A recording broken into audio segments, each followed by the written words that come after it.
வாழ்வாங்க. ஏன் எல்லாருக்கும் ஞானம் வரல, எல்லாரும் ஞானத்தை அடைய முடியலன்னு சொன்னா இந்த இடத்துலதான்.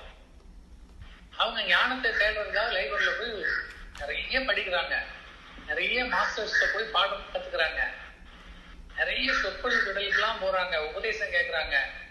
All are useless. ஏன்னா அவங்களுக்கு தெரிஞ்ச பாடத்தை அவங்கவுங்க சொல்லிட்டு போயிடுவாங்க. அதை தப்புன்னு சொல்ல முடியாது, அவங்களுக்கு கரெக்ட். உங்களுக்கு what's the use? அந்த அனுபவத்தை நீங்க அடைய முடியுமா சொல்லுங்க.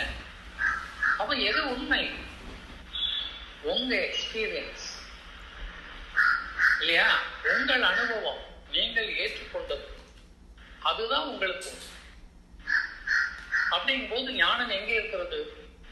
உங்களோடு வெற்றி கொண்டிருக்கிறது. நல்ல ஞாபகம். இந்த உண்மையே யாருமே இன்னும் தெரிஞ்சுக்கல. நான் ஞானம் எனக்கு வந்துட்டு, நான் ஞானம் தெரிஞ்சுக்க போறேன், ஞானம் கத்துக்க போறேன், நான் அந்த குருட்ட போறேன், அந்த மாஸ்டர்கிட்ட போறேன், அந்த உபதேசத்துக்கு போறேன், அந்த பயிற்சிக்கு போறேன். அவன் வேஸ்ட். ஏன்னா அந்த குரு அவருக்கு தெரிஞ்சதை சொல்லுவார், அதை நல்லா கத்துக் கொடுப்பார், அவருக்கு அது கரெக்ட் இருக்கு. இப்ப அவரு சொல்றார், இந்த மூச்சை அப்படி இழுத்து உள்ள அப்படி நிறுத்தி இல்லையா, நீங்க இங்க இருந்து எடுக்கிற பொழுது எவ்வளவு எடுக்கணும்? ஒரு 4 அளவு எடுக்கிறீங்க, 4 அளவு எடுத்து 16 அளவு நிறுத்துறீங்க, அப்புறம் 8 அளவு வெளிவிடுறீங்க. இப்படி நீங்க சுவாசம் பண்ணீங்கன்னு சொன்னா உங்க காற்று பலமாயிரும். It's correct, it's true. அவரு விடுறாரு. ஆனா முன்னாடி இருக்கிறவனுக்கு லங்ஸ் பலம் கிடையாது, காற்று வீக்கு. ஏற்கனவே அவன் என்ன பண்ணிருக்கான்? அடைப்பு வச்சுருக்கான். அவன் போய் 4 இழுத்து 16 அமுக்கினான்னா பொத்துன்னு விழுந்துருவான். மூச்சு விட முடியல. இவங்க அதை பிராக்டிஸ் பண்ண முடியுமா? ஒருத்தனுக்கு இடுப்பு ஒடிஞ்சிருக்குது, அவன் ஒரு மாஸ்டர்கிட்ட போறான், என்னால நிக்க முடியல சரியான்ட்டு. அப்ப அவர் சொல்றாரு, நான் உனக்கு ஒரு அழகான ஒரு ட்ரீட்மெண்ட் கொடுக்குறேன், இது ஒண்ணு போதும் உனக்குங்கிறார். என்ன மாஸ்டர் சொல்லுங்கன்னு. எனக்கு சரி என்ன பண்றேன், ஒத்த காலில் நிக்கிறேன் ஒரு 1/2 மணி நேரம். இவனுக்கு எப்படி இருக்கும்? கட்டில விட்டு எந்திக்க முடியல, இடுப்பு ஒடுங்கி இருக்குது, இதுல ஒத்த காலில் நிக்கிறது.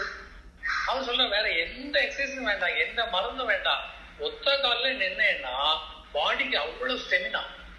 உச்சியில இருந்து உள்ளங்கால் வரை நீங்க என்ன பண்ணா அப்படி நின்று ஒரு காலை இந்த காலினுடைய முட்டியில அப்படி டச் பண்ணிக்கிட்டு கையை 2ஐயும் தூக்கி மேல பிடிச்சிட்டு அப்படி நிக்கக்கூடிய ஒரு பழக்கம். அது ஒரு நல்ல யோகம். ட்ரூ. ஒரு காலில் இடது காலில் நிற்கும் போது இடது கால் முட்டியை பிடிச்சுக்கணும், 2 கையை தூக்கி மேல கும்பிட்ட மாதிரி எவ்வளவு நேரம் நிக்க முடியுமோ ஆடாமல் அசையாமல் நிக்கணும், எதையும் தொடாம நிக்கணும். முடியல, பேலன்ஸ் ஜெர்க்காச்சுன்னா விட்டுறணும். கொஞ்சம் கொஞ்சமா முதல் 2 நிமிஷம் 3 நிமிஷம் 5 நிமிஷம், ஒரு ஸ்டேஜ்ல நீங்க 1 hour கூட நிக்கலாம், கால் வலிக்காது. அப்படி நின்று பழகிட்டீங்கன்னா எங்க போனாலும் நீங்க ஜெர்க்காய் விட மாட்டீங்க. ஒருத்தவங்களை பிடிச்சி தள்ளினா கூட கீழே விட மாட்டீங்க. பேலன்ஸ் பண்ணிடும் பாரு. பிளட் சர்க்குலேஷன் அவ்வளவு அழகாக இருக்கும். இதெல்லாம் உண்மைதான். இவனுக்கு கட்டில விட்டே எந்திக்க முடியலையே, இடுப்புல எல்லாம் பிடியா இருக்குது, இவன் எப்படி ஒத்த கால நிற்பான்? அப்படி நின்னா நல்லா இருக்குங்கிற. அதான் ட்ரீட்மெண்ட். ஃபாலோ பண்ண முடியுமா? அப்ப இந்த ஞானம் நமக்கு பயன்படுமா? இதே மாதிரிதான் சொல்றவங்க கரெக்டா சொல்லலாம், பயன்படுத்துற நமக்கு அது யூஸ் ஆகணும் இல்லையா? அப்ப நமக்கு எதை செய்ய முடியுமோ, நமக்கு எது தேவையோ அதை தெரிந்து கொள்வது மட்டும்தான் ஞானம். நல்ல சிந்திக்கணும், அதுதான் ஞானம்.